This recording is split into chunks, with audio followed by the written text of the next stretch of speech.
பொள்ளாச்சியில் ஜிஹெச் போகும்போது கீழே இறங்கணுங்க ஒரு பையன் வாங்க இருங்க பாய் இப்படின்னு சொல்லி ஏற நான் முழிக்கிறேன் கீழே மேலேயும் ஜிஹெச்சியில் இறங்கிட்டு இன்னைக்கு பொள்ளாச்சியில் இன்னைக்கு 10:30 என்னமோ போய் இறங்குற இருங்க பாய்னு ஒரு காலேஜ் பையன் ஏறுங்க பாய் அப்படிங்கிறான். இருங்க பாய் அதான் ஓட வெட்டுறது பாத்துக்கிறியா? நான் அதையும் எல்லாம் இது பண்ணிட்டு என்னடா நம்ம வாய்ஸ் இங்க கிண்டல் பண்றாங்களான்னு பார்த்தா சுத்தி பத்தி பார்க்கல இன்னொரு வாயின்னு சொல்லி ஏத்திட்டு போறேன்.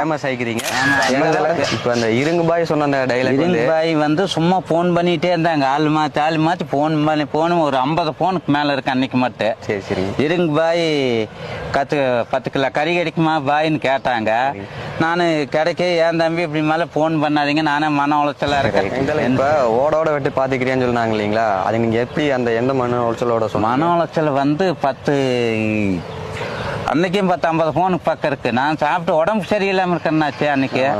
அப்ப என்ன படுத்துட்டு இருக்கும்போது சும்மா போன் வந்துட்டே இருக்குது. அப்புறம் கோபம் வருமல்ல, பிள்ளையும் எடுத்து பேசுது சின்ன பிள்ளைகளாச்சு. அப்புறம் ஐபோன்ல கண்டுபிடிச்சு போடுவேன் ஓட வெட்டி போடுவேன்னு சொன்னது நான் தான். ஐபோன்ல போன போட்டு நான் பிடிக்க